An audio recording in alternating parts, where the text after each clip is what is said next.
ஆண்டவருடைய நாமம் மகிமைப்படுவதாக. கிறிஸ்துவுக்குள் பிரியமானவர்களே, உங்கள் யாவருக்கும் என் அன்பின் வாழ்த்துக்களை நான் தெரிவித்துக் கொள்கிறேன்.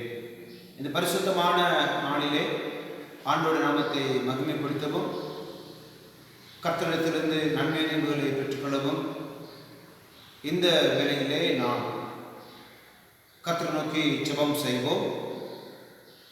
மகா கிருபையும் இரக்கம் நிறைந்த எங்கள் அன்பின் ஆண்டவரே, இந்த பரிசுத்தமான நாளுக்காக நன்றியோடு கூட நாங்கள் துதிக்கிறோம், ஸ்தோத்திரிக்கிறோம். அப்பா, ஓய்வு நாளை பரிசுத்தமாய் ஆசிரியங்கள் என்று சொல்லி நீர் கொடுத்த கட்டாயக்காக நன்றி செலுத்துகிறோம்.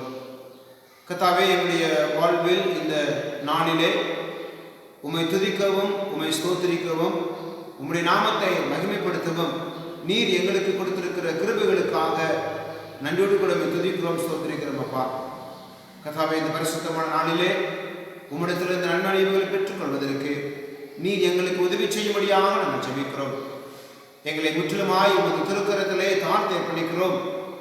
எங்கள் உச்சம் தலை முதல் உள்ள கால் வரை பரிசுத்த ஆவியாளர் ஆளுகை இருக்கும்படியாக எங்களை ஒப்புவிக்கிறோம். ஆண்டவரே, நீர் பொறுப்படுத்திக் கொள்வீராக. துதி கன அனைத்தையும் ஒருவருக்கே நாங்கள் இருக்கிறோம். இறைமதி இயேசு கிறிஸ்து வழியாக வேண்டுகிறோம் எங்கள் ஜெபம் கேளும் நல்ல பிதாவே, ஆமென்.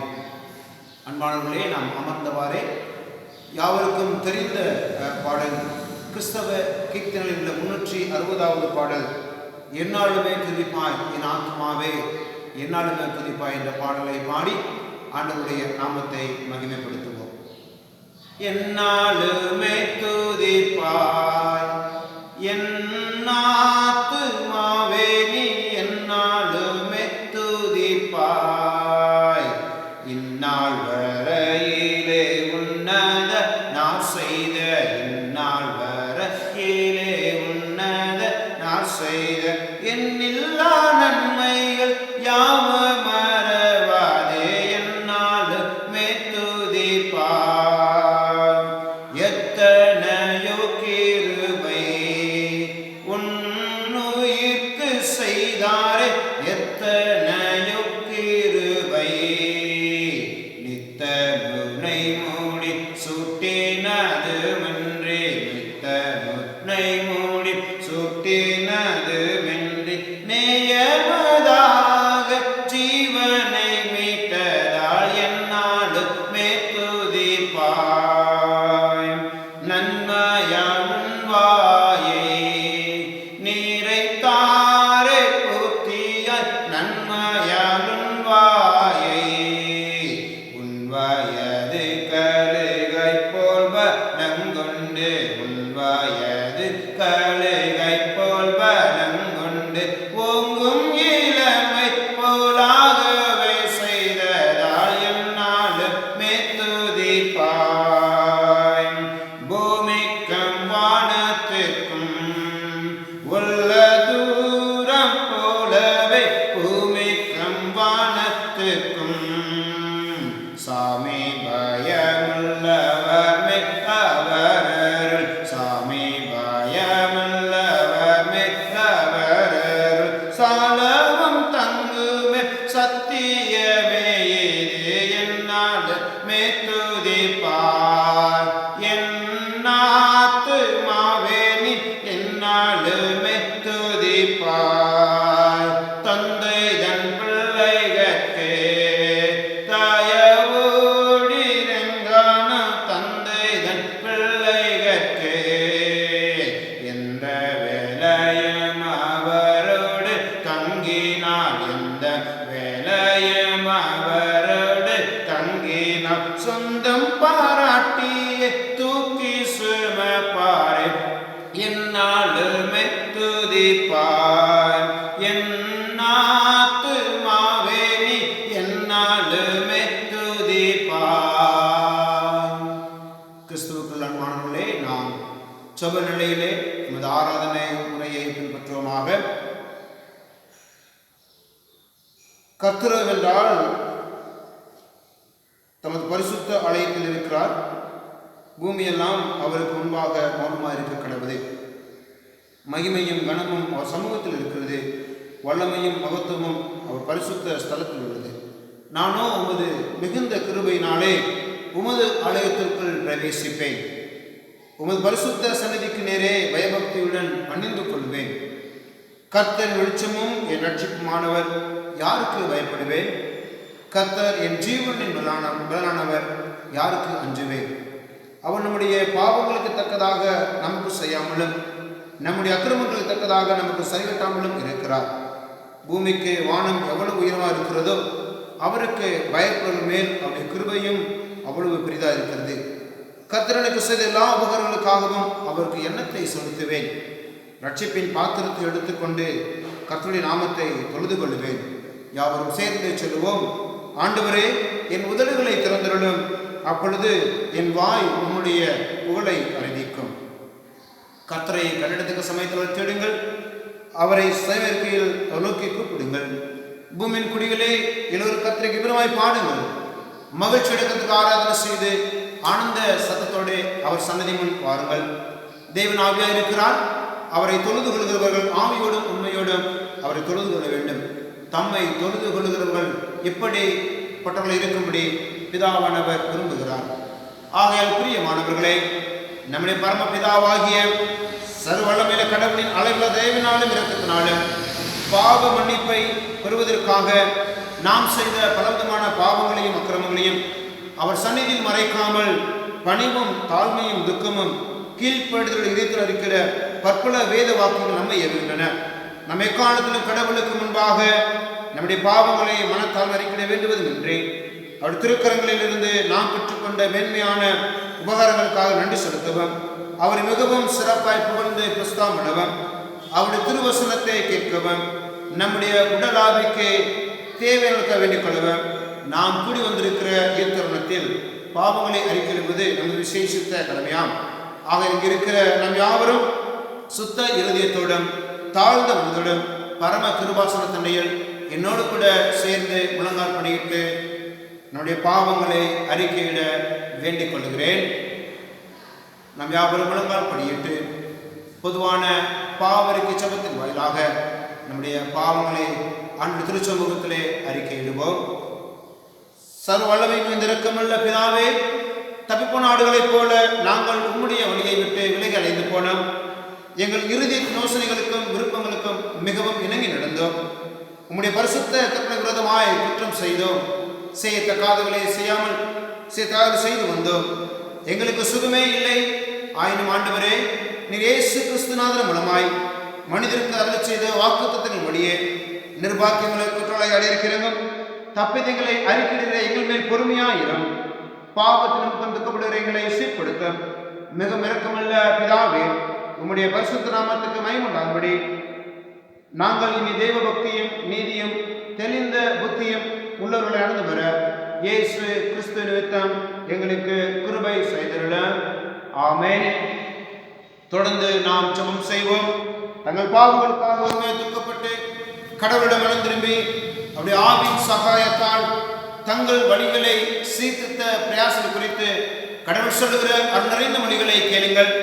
துன்மார்க்கன் தன் வழியையும் அக்கிரமக்காரன் தன் நினைவுகளை முட்டு கத்தளத்தில் திரும்ப கடவன். அவர் அவன் மேல் மனதிருவார். நம்முடைய தேவனிடத்திற்கு திரும்ப கடவன். அவர் மன்னிக்கிறதுக்கு தயவு இருக்கிறார். தேவன் தம்முடைய ஒரே பேரான குமாரனை விசுவாசிக்கிறவர்களோ அவள் கெட்டு போகாமல் நித்திய நடைமுறைக்கு அவரை தந்தரனை உலகத்தில் அன்பு கூர்ந்தார்.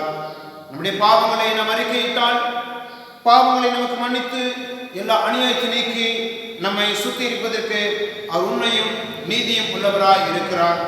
ஒருவன் பாவம் செய்வதனால் நீதிபதி இயேசு கிறிஸ்து நமக்காக பிதாவிடத்தில் பரிந்து பேசுகிறார் இருக்கிறார். நம்முடைய பாவங்களை நிவர்த்தி செய்கிற கிருபாதாரே அவரே. நம்முடைய பாவங்களை மாத்திரமல்ல, சர்வலோகத்தின் பாவங்களையும் நிவர்த்தி செய்கிற வழியாய் இருக்கிறார். சர்வல்லமையும் இரக்கமுள்ள ஆண்டவர் மன்னிப்பையும் பாவ நிவர்த்தியை நமக்கு கட்டளை நம்முடைய வாழ்வை சீர்படுத்துவதற்கான காலத்தையும் தமது பரிசுத்தாவின் கிருபை பெற்றவையும் நம் யாவருக்கும் தந்து அருள்வாராக. ஆமென். ஜெபம் செய்வோம். எங்கள் அதிகமாக நேசிக்கிற நல்ல கடவுளே, இது பரிசுத்தமான நாளிலே உம்முடைய திருச்சமூகத்திலே அமரவும் உம்மிடத்திலே காத்திருக்கவும் ஆண்டவரே, நீர் எங்களுக்கு கொடுத்த கிருபைகளுக்காக நன்றி ஸ்தோத்திரிக்கிற தகப்பனே. அன்பின் ஆண்டவரே, இது நாளிலே நாங்கள் உம்மை நோக்கி பார்க்கிறோம் அப்பா. உம்முடைய தெய்வீக பிரசன்னத்தை எங்களுக்கு தருவீராக. உமது ஆவின் அபிஷேகத்தால் நீரில் நிரப்பும்படியாக நாங்கள் ஜெபிக்கிறோம் ஆண்டவரே. தகப்பனே, எங்களுக்கு எதிராக வந்திருக்கிற அனைத்து தடைகளையும் எடுத்துக் கொடுவீராக. இந்த இக்கட்டான நேரங்களிலே, இந்த கஷ்டமான நேரங்களிலே ஆண்டவரே, இந்த காணொலியின் வாயிலாக நாமத்தை மகிமைப்படுத்த ஆராதிக்க நீர் எங்களுக்கு உதவி செய்யும்படியாக நாங்கள் ஜெபிக்கிறோம். எங்களை தாழ்த்துகிறோம். ஒரு திருச்சமூகத்திலே எங்களை அர்ப்பணிக்கிறோம். நீர் பொருட்படுத்திக் கொள்வீராக. துதிக்க நன்மை அனைத்தையும் ஒருவருக்கே நாங்கள் எடுக்கிறோம். இறைவன் இயேசு கிறிஸ்து வழியாக வேண்டுகிறோம் எங்கள் ஜெபம் கேளும் நல்ல பிதாவே. ஆமென், ஆமென்.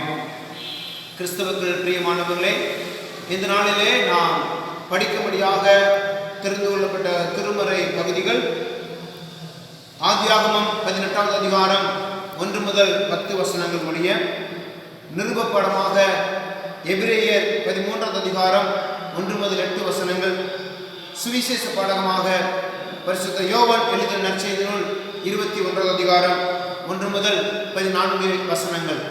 இந்த திருமறை பகுதிகளை நீங்கள் படித்துக் கொள்ளும்படியாக அன்போடு கூட நான் கேட்டுக்கொள்கிறேன். தொடர்ந்து ஜெப நிலையிலே நாம் முழங்கால் படிப்பவர்களாக நம்முடைய விசுவாசத்தை உறுதிப்படுத்தும் வண்ணமாக அது அப்போஸ்தலர் விசுவாச பிரமாண ஜெபத்தின் வாயிலாக நாம் யாவரும் இணைந்து ஏறெடுப்போம். வானத்தையும் பூமியையும் படைத்த சர்வவல்லமையுள்ள பிதாவாகிய கடவுளை விசுவாசிக்கிறேன். அவர் ஒரே குமாரனாகிய நம்முடைய நாதர் இயேசு கிறிஸ்துவை விசுவாசிக்கிறேன். அவர் பரிசுத்த ஆவியினாலே கன்னியின் விடயத்தில் உற்பத்தி பிறந்தார். பொந்திய பிலாத்தின் காலத்தில் பாடுபட்டு சிலுவையில் அறையுண்டு மரித்து அடக்கம் பண்ணப்பட்டு பாதாளத்தில் இறங்கினார். 3ஆம் நாள் மரித்தெழுந்திருந்து எழுந்திருந்தார். பரமண்டலத்திற்கேறி சர்வவல்லமையுள்ள பிதாவாகிய கடவுளின் வலது பார்சத்தில் வீற்றிருக்கிறார். அவ்விடத்திலிருந்து உயிருள்ளவரையும் மரித்தோரையும் நியாயந்திருக்க வருவார். பரிசுத்த ஆவியும் விசுவாசிக்கிறேன். பொதுவாக இருக்கிற பரிசுத்த சபையும் பரிசுத்தனுடைய ஐக்கியமும் பாவ மன்னிப்பும் சரீர வைத்திருந்தலும் நித்திய ஜீவனும் உண்டென்று விசுவாசிக்கிறேன். ஆமென். அன்பானவர்களே, நாம் ஒரு சில மணித்துளிகள் கர்த்தரை நோக்கி நாம் நம்மையே அர்ப்பணம் செய்த வண்ணமாக ஜெபம் செய்வோம். இந்த கட்டான நேரங்களிலே தேசம் முழுவதும் உலகம் முழுவதும் இந்த கொரோனா வைரஸுடைய பாதிப்பு அதிகமாக கொண்டிருக்கிறதை நாம் அறிந்திருக்கிறோம். நாளுக்கு நாள் அநேக ஜனங்கள் இந்த தொற்று வியாதினாலே பாதிக்கப்படுகிறதை நாம் தொலைக்காட்சி வாயிலாக அறிந்திருக்கிறோம். அன்பானவர்களே, இதற்கு மருத்துவமோ மருந்தோ முடிவு கட்ட முடியாது. இதற்கு முடிவு கட்டுவதற்கு ஒரே ஒரு வழி, அது இயேசு என்கிற நாமமே தவிர ஒரு வென்று இல்லை. அந்த இயேசு என்கிற நாமத்தை நாம் யாவருமாய் இணைந்து எடுப்போம். ஆண்டவரே, எங்கள் தேசத்தின் மீது மனமிறங்கும் என்று சொல்லி கேட்போம். எங்கள் தேசத்திலே ஒரு சமாதானத்தை கட்டளையிடும் என்று சொல்லி கேட்போம். உலக நாடுகள் இந்த வைரஸினாலே பாதிக்கப்பட்டு நிலை குலைந்து இருக்கிறது நாங்கள் அறிந்திருக்கிறோம். ஆண்டவரே, உம்மால் மாத்திரமே ஒரு விடுதலை கொடுக்க முடியும் என்று சொல்லி நாம் ஜெபம் செய்வோம். மனிதனால் கூடாதது உம்மாலே கூடும் என்று சொல்லி நாங்கள் அறிந்திருக்கிறோம். அப்பா, 100க்கு 100 நாங்கள் உண்மையே நம்புகிறோம். தகப்பனே, கர்த்தர் நோக்கி நாம் ஜெபம் செய்வோம். எங்கள் அதிகமாய் நேசிக்கிற நல்ல கடவுளே, மீண்டும் நம்முடைய திருச்சமூகத்திலே திருச்சபையாக, குடும்பங்களாக, விசுவாச பிள்ளைகளாக உம்மை நோக்கி நாங்கள் பார்க்கிறோம். ஆண்டவரே, ஆண்டவரே, உடைய திருவார்த்தை சொல்லுகிறது, அவர்கள் அவரை நோக்கி பார்த்து பிரகாசம் அடைந்தார்கள் என்று சொல்லி. ஆம் ஆண்டவரே, இப்பொழுது நாங்கள் திருச்சபையாக உமது பிள்ளைகளாக நாங்கள் உம்மை நோக்கி பார்க்கிறோம். தகப்பனே, எங்கள் தேசத்தின் மீது இரக்கம் பாராட்டுவீராக. எங்கள் தேசத்தின் மீது ஒரு சமாதானத்தை கொடுப்பீராக. ஆண்டவரே, உலகம் முழுவதும் பரவி கொண்டிருக்கிற இந்த கொரோனா வைரஸை உம்மால் மாத்திரமே கட்டுப்படுத்த முடியும் என்று சொல்லி நாங்கள் அறிந்திருக்கிற தகப்பனே, இந்த கொள்ளை நோயிலிருந்து அந்த விடுதலை தருவீராக. ஒவ்வொரு நாளும் அநேக மக்கள் மரிக்கிறதை அறிந்து நாங்கள் ஆண்டவரே நோக்கி பார்க்கிறோம். அப்பா கர்த்தாவே, ஒரு தேசத்திலே உலகத்திலே ஒரு சமாதானத்தை கட்டளையிடுவீராக. எனக்கு ஒத்தாசை வரும் பர்வதங்களுக்கு நேராய் என் கண்களை ஏறெடுக்கிறேன்.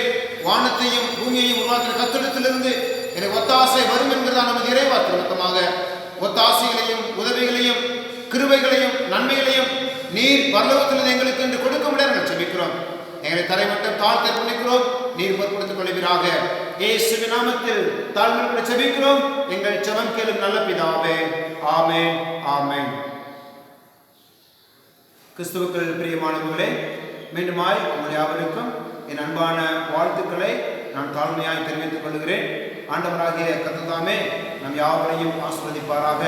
ஒருவேளை திருச்சபையில் ஆராதிக்க முடியாத சூழ்நிலையிலே இருந்தாலும் இந்த காணொளியின் வாயிலாக உங்களை சந்திப்பதிலே மிகுந்த மகிழ்ச்சி அடைகிறேன்.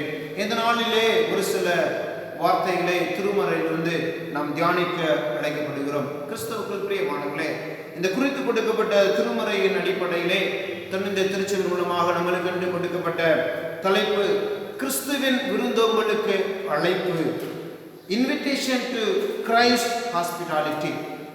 இந்த ஹாஸ்பிட்டாலிட்டி கிறிஸ்துவின் விருந்தோம்பலுக்கு அழைப்பு என்று சொல்லும் பொழுது, கிறிஸ்துவின் விருந்தோம்பல் என்றால் என்ன என்பதை நாம் சிந்தித்து பார்க்க அழைக்கப்படுகிறோம். What is the meaning of the Christ hospitality?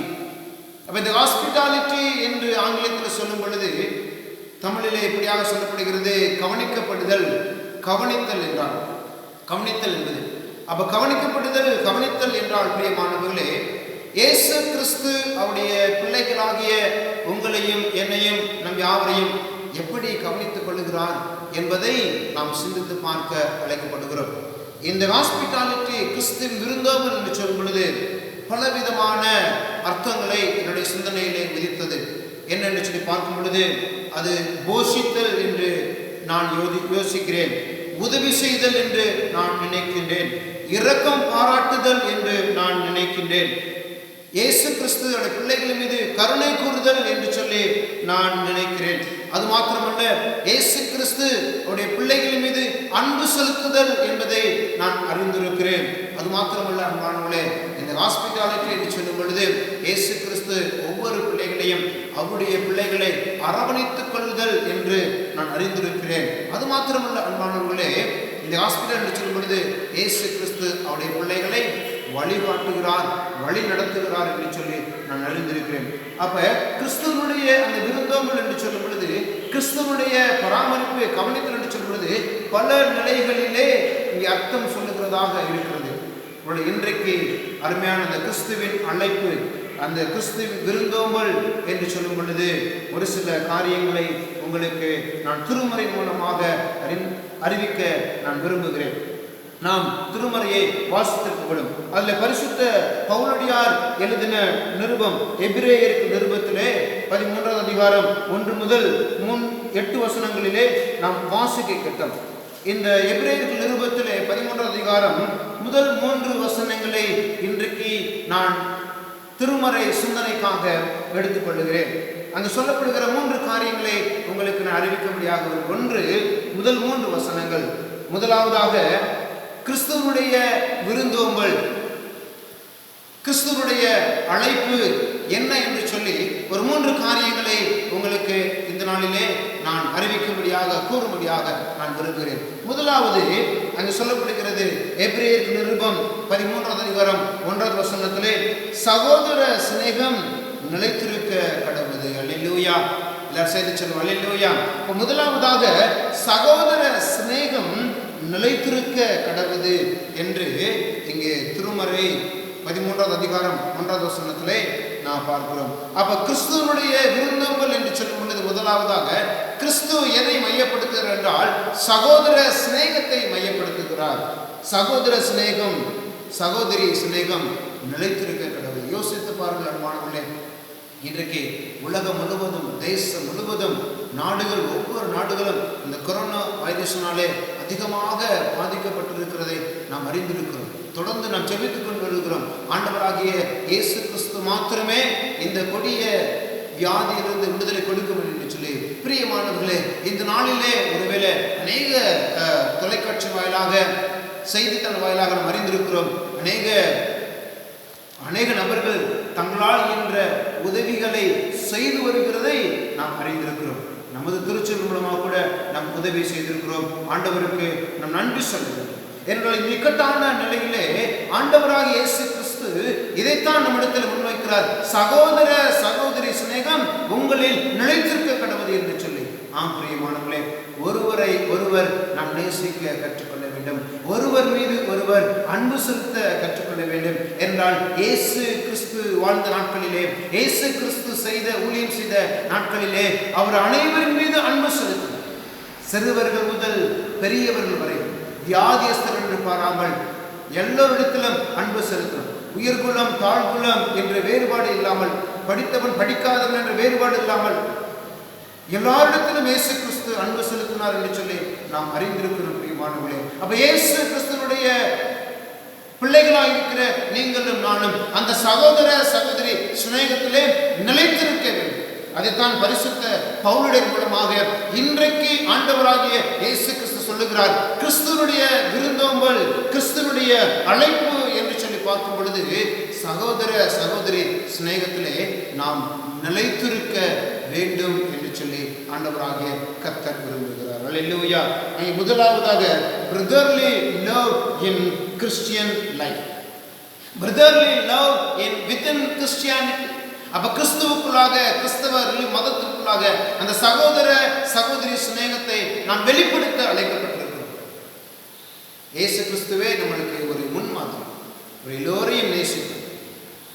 யூதர்களை மாத்திரமல்ல, பிரஜாதி மக்களை நேசித்தார், சமாரியை நேசித்தார், கானானியர்களை நேசித்தார். அநேக உதாரணங்களை நாம் அறிந்திருக்கிறோம். இன்றைக்கு நம்முடைய வாழ்விலே கிறிஸ்துவனுடைய விருந்தோம்பல் என்று சொல்லும்போது, அந்த கிறிஸ்துவனுடைய அழைப்பு என்று சொல்லும் பொழுது சகோதர சிநேகத்திலே நாம் நிலைத்திருக்க வேண்டும் என்று சொல்லி ஆண்டவராகிய கர்த்தர் விரும்புகிறார். அல்லேலூயா, அல்லேலூயா. இரண்டாவதாக ஒரு காரியம் அங்கே சொல்லப்படுகிறது. 13வது அதிகாரம் 2வது வசனத்திலே, அந்நியரை உபசரிக்க மறவாதிருங்கள், அதனாலே சிலர் அறியாமல் தேவதூதரையும் உபசரித்தது உண்டு என்று சொல்லி, அந்நியரை உபசரிக்க மறவாதிருங்கள் அங்கு சொல்லப்படுகிறது. ஹாஸ்பிட்டாலிட்டி டு அதர்ஸ் என்றால் பிற மக்களின் மீதும் அன்பு செலுத்த வேண்டும், பிற மக்களின் மீதும் நாம் கரிசனை உடையவர்களாக இருக்க வேண்டும் என்று சொல்லி இயேசு கிறிஸ்து நம்மளுக்கு உணர்த்துகிறதை நாம் அறிந்திருக்கிறோம். அல்லேலூயா, அல்லேலூயா. காரணம் என்ன பிரியமானவர்களே? இயேசு கிறிஸ்து அப்படித்தான் அவருடைய வாழ்நாளிலே உயிர்த்தார். அவர் ஊழியம் செய்த நாட்களிலே அப்படித்தான் வாழ்ந்து வந்தார். எங்கெல்லாம் ஊழியத்து நிமித்தமாக சென்றாலும் அவரிடத்துல வந்து எல்லோருக்கும் அற்புதம் செய்தார். பாகுபாடு இல்லாமல், வேறுபாடு இல்லாமல் எல்லாரிடத்திலும் அன்பு செலுத்தினார். எல்லோருக்கும் அற்புதங்களையும் அதிசயங்களையும் செய்தார். சமாரிய ஸ்திரீ வந்தார்கள், அவர்களுக்கு அற்புதம் செய்தார் என்று சொல்லி நாம் திருமுறையிலே பார்க்கிறோம். ஆக இரண்டாவதாக ஆண்டவராகிய இயேசு கிறிஸ்து உங்களுக்கும் எனக்கும் சொல்ல வருகிற ஒரு காரியம், அந்நியரை உபசரிக்க மறவாதீர்கள் என்று சொல்லி. அல்லேலூயா, அல்லேலூயா. அப்ப பிற மக்களின் மீது நாம் இந்த நாட்களிலே மிகவும் அதிகமாய் அன்பு செலுத்த வேண்டும். இந்த இக்கட்டான நேரங்களிலே, இந்த லாக்டவுன் காலங்களிலே அநேக மக்கள் உணவிற்காக, அன்றாட தேவைகளுக்காக நாம் கஷ்டப்படுகிறதை நாம் அறிந்திருக்கிறோம். நம்மிலும் பலர் உண்டு. நம்மால் இயன்ற உதவிகளை செய்ய அழைக்கப்படுகிறோம். கிறிஸ்தவம் என்று சொல்லும் பொழுதே பிரியமானவர்களே, அங்கே முதலாவதாக இருக்கிற காரியம் ஷேரிங் யுவர் ஃபுட். அதுதான் அது கிறிஸ்தவம். நம்மிடத்தில் இருக்கிறதை பகிர்ந்தளிக்க வேண்டும். அதைத்தான் இஸ்ரவேல் அப்போஸ்தலர் புஸ்தகத்திலே நான் படிக்கும் பொழுது அங்கே ஜனங்கள் எல்லாரும் தங்களிடத்தில் இருந்ததை விற்று அப்போஸ்தலர் பாதங்களை கொண்டு வந்து சமர்ப்பித்தார்கள், எல்லாவற்றையும் சரிசமமாக பங்கிட்டுக் கொண்டார்கள் என்று சொல்லி நாம் அறிந்திருக்கிறோம். கிறிஸ்தவுக்குள் அன்பானவர்களே, இரண்டாவதாக இயேசு கிறிஸ்துனுடைய அழைப்பு, இயேசு கிறிஸ்துனுடைய அந்த விருந்தோம்பல் என்று சொல்லும் பொழுது அந்நியரை, பிற மக்களின் மீது நாம் அன்பு செலுத்துகிறவர்களாக, பிற மக்களுக்கு உதவி செய்கிறவர்களாக, கரிசனை உடையவர்களாக இருக்க வேண்டும் என்று சொல்லி ஆண்டவராகிய இயேசு கிறிஸ்து விரும்புகிறார். மூன்றாவது ஒரு காரியம் அது சொல்லப்படுகிறது. 3வது வசனத்திலே, 13வது அதிகாரம் 3வது வசனத்திலே, கட்டப்பட்டிருக்கிறோடு நீங்களும் கட்டப்பட்டவர்கள் போல அவர்களை நினைத்துக் கொள்ளுங்கள், நீங்களும் சரீரத்தோடு அறிந்து தீங்கு அனுபவிக்கிறவர்களை நினைத்துக் கொள்ளுங்கள் என்று சொல்லி மூன்றாவது ஒரு காரியம், share your feelings with bondage people, share your feelings with downtrodden people, share your feelings with needy people, poor people. தேவையோடு இருக்கிற மக்களுக்கு உங்களால் இயன்ற உதவிகளை செய்யுங்கள் என்று கிறிஸ்துவானவர் இந்த வசனத்தின் மூலமாக உணர்த்துகிறதை நாம் அறிந்திருக்கிறோம். அங்கே அருமையாக அங்கே சொல்லப்படுகிறது, கட்டப்பட்டிருக்கிற நீங்களும் என்ன பண்ணுங்கள், கட்டப்பட்டவர்கள் போல இருங்கள் என்று சொல்லி. என்றால் அதற்கு என்ன அர்த்தம் என்றால், ஒருவருக்கு தேவை அதிகமாக இருக்கும் பொழுது அந்த தேவைகளை அறிந்து உதவி செய்கிறவர்களாக நாம் இருக்க வேண்டும் என்று இந்த வசனத்தின் மூலமாக ஆண்டவராகிய கர்த்தர் கூறுகிறதை நாம் அறிந்திருக்கிறோம். ஆக கிறிஸ்துவுக்குள் அன்பானவர்களே, அருமையாக சொல்லப்பட்ட இந்த கிறிஸ்துவின் விருந்தோம்பல், இன்விடேஷன் டு கிரைஸ்ட் ஹாஸ்பிட்டாலிட்டி என்று சொல்லும் பொழுது இயேசு கிறிஸ்து 3 நிலைகளில் அதை வெளிப்படுத்துகிறவராக. ஒன்று, சகோதர சகோதரி சிநேகத்திலே நிலைத்திருக்க வேண்டும் என்று சொல்கிறார். இரண்டாவதாக, அந்நியரை நீங்கள் உபசரியுங்கள், அதுதான் மிக சிறந்ததான ஒரு விருந்தோம்பல் என்று ஆண்டவராகிய இயேசு கிறிஸ்து கூறுகிறார். மூன்றாவதாக ஒரு காரியம் பிரியமானவர்களே இயேசு சொல்லுகிறார், துயரப்படுகளோடு கூட நீங்களும் துயரப்படுங்கள், கட்டப்படுகளோடு கூட நீங்களும் கட்டப்படுகள் இருங்கள், அவருடைய உணர்வுகளை நீங்கள் புரிந்து கொள்ளுங்கள் என்று சொல்லி ஆண்டவராகிய இயேசு கிறிஸ்து இதன் மூலமாக சொல்லுகிறதை நாம் அறிந்திருக்கிறோம். சற்று சிந்தித்து பார்ப்போம். இன்றைக்கு நீங்களும் நானும் எந்த நிலையில் இருக்கிறோம்? நம்மளுக்குள்ளே சகோதர சகோதரி சிநேகம் இன்னும் அதிகமாக இருக்கிறதா? நம்ம எல்லோரையும் நேசிக்கின்றோமா? சிந்தித்து பார்க்க அழைக்கப்படுகிறோம். அந்நியரை நேசிக்கிறோமா? பிற மக்களின் மீது அன்பு செலுத்துகிறோமா? இல்லாதவர்களுக்கு உதவி செய்கிறோமா? நாம் சிந்தித்து பார்க்க அழைக்கப்படுகிறோம். உதவி வேண்டி நிற்கிற குடும்பங்களுக்கு, உதவி வேண்டி நிற்கிற பிள்ளைகளுக்கு நாம் உதவி செய்கிறோமா? சிந்தித்து பார்க்க அழைக்கப்படுகிறோம். கிறிஸ்துவுக்குள் அன்பானவர்களே, கிறிஸ்துவின் சிந்தையை வெளிப்படுத்துவதே நமது சிந்தையாக இருக்கிறது. அதைத்தான் ஆண்டவராகிய இயேசு கிறிஸ்து விரும்புகிறார். ஏனென்றால் பிதாவின் சித்தத்தை கிறிஸ்துவானவர் நிறைவேற்றினார். இயேசு கிறிஸ்துடைய சிந்தையை, இயேசு கிறிஸ்துடைய தாகத்தை நீங்களும் நானும் நிறைவேற்ற வேண்டும். அதற்காகவே உங்களையும் என்னையும் ஆண்டவராகிய கர்த்தர் முன்குறித்திருக்கிறார். கிறிஸ்துவுக்குள் பிரியமானவர்களே, இந்த பரிசுத்தமான நாளிலே இந்த காரியங்களை நாம் சிந்தித்து பார்க்க அழைக்கப்படுகிறோம். இந்த காரியங்களை சிந்தித்து பார்த்து நம்முடைய வாழ்விலே ஆண்டவருக்கு பிரியமான காரியங்களை செய்வதற்கு நாம் அழைக்கப்படுகிறோம். அருமையாக சொல்லுகிறார், கிறிஸ்துவின் விருந்தோம்பலுக்கு அழைப்பு உங்களையும் என்னையும் அழைத்திருக்கிறது. அந்த அழைப்புக்கு பாத்திரவன்களாக நாம் மாற வேண்டும். அந்த அழைப்பை ஏற்றுக்கொண்டு அந்த அழைப்பிலே உறுதியாய் நாம் நிற்க வேண்டும். கிறிஸ்துவுக்காக எழுப்பி பிரகாசிக்கும் பொழுது உங்களுக்காகவும் எனக்காகவும் மிக பெரும் காரியங்களை செய்கிறவராக இருக்கிறார். அதனாலே 3 காரியங்கள். 1, சகோதர சிநேகத்திலே நிலைத்திருக்க வேண்டும். அந்நியரை உபசரியுங்கள் என்று சொல்லுகிறார். 3ஆவதாக, பிற மக்களுடைய உணர்வுகளோடு புரிந்து கொள்ளுங்கள் என்று ஆண்டவர் சொல்கிறார். இந்த காரியங்களை நாம் சிந்தித்து பார்ப்போம். ஆண்டவராகிய இயேசு கிறிஸ்து தாமே உங்களையும் என்னையும் நிறைவாய் ஆசீர்வதிப்பாராக. ஆமென். நாம் யாவரும் கர்த்தரை நோக்கி ஜெபம் செய்வோம். நீங்கள் அதிகமாய் நேசிக்கிற நல்ல கடவுளே, உடைய வார்த்தை மூலமாக எங்களோடு கூட இடைப்பட்ட தயவுகளுக்காக நன்றி செலுத்துகிறோம். நாங்கள் உமக்கென்று எழுப்பி பிரகாசிக்க எங்களை ஒப்புக் கொடுக்கிறோம். நீர் பொறுப்படுத்திக் கொள்கிறார்கள். இயேசுவின் நாமத்தில் தாழ்மை ஜெபிக்கிறோம் எங்கள் ஜெபம் கேளும் நல்ல பிதாவே. ஆமென், ஆமென். நாம் யாவரும் எழுந்து நின்று யாவருக்கும் தெரிந்த பாடலை நாம் பாடும் பொழுது நமது காணிக்கைகளை நாம் வைத்திருப்போம். ஆலயம் திறந்தவுடன் அந்த காணிக்கைகளை வந்து படைக்கும்படியாக அன்போடு கூட நான் கேட்டுக்கொள்கிறேன். கிறிஸ்தவ கீர்த்தனுள்ள 7வது பாடலை நாம் யாவரும் இணைந்து பாடுவோம். துதிக்கிறோம் உம்மை வல்ல பிதாவே, துத்தியம் செய்வோம் உம்மை மாஅரசே, தோற்றம் மாட்சிமைக்கே பரணே, துந்துமே மாட்சிமைக்கே பிதாவே, சுதனே இறங்கும் புவியோர் கடனை சுமந்ததை தீர்த்த தூய செம்மறியே, சுத்தாச்சபம் கேளும் பரண்பல தோலாச்சபம் கேள கிறிஸ்தே, நித்திய பிதாவே மகிமையில் நீரே நிமலாவியனோ ஆளுகிறீரே, நிதமாச்சனையே உன்னத நேயரித்தச்சனையே. ஆமென். நாம் ஜெபம் செய்வோம். துதிக்கிறவத்தில் வாசம் செய்கிறவரே, எங்கள் துதிக்கை பாத்திரரே, இந்த பரிசுத்தமான நாளிலே நாங்கள் உங்களுடைய திருச்சமூகத்திலே காத்திருக்கவும், உம்மை ஆராதிக்கவும், உம்மை துதிக்கவும், உம்மை ஸ்தோத்திரிக்கவும், உம்முடைய திருவார்த்தையை கேட்கவும் நீர் எங்களுக்கு செய்த அந்த உதவிகளுக்காக நன்றி செலுத்துகிறோம். ஆண்டவரே, ஒரு வார்த்தை மூலமாக எங்களோடு கூட இடைப்பட்ட தயவுகளுக்கு நன்றி. ஆண்டவரே, சகோதர சகோதரி சிலர் நிலைத்திருங்கள், அந்நியரை உபசரியுங்கள், கட்டப்பட்டவர்களோடு நீங்களும் கட்டப்பட்டவர்கள் இருங்கள் என்று சொல்லி, இதுதான் கிறிஸ்துவனுடைய விருந்தோம்பல் என்று நீ உணர்த்தின கிருபைகளுக்காக ஸ்தோத்திரம் தகப்பனே.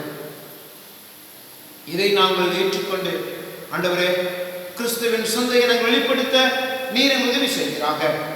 குறிப்பாக எங்களுடைய திருச்சபைகளுக்காக ஜெபிக்கிறோம், எங்களுடைய திருமண்டலத்திற்காக ஜெபிக்கிறோம், ஒவ்வொரு குருவனர்களுக்காக குடும்பங்களுக்காக ஜெபிக்கிறோம். கர்த்தர் ஒவ்வொருத்தரையும் பேர் பெற ஆசீர்வதியும்.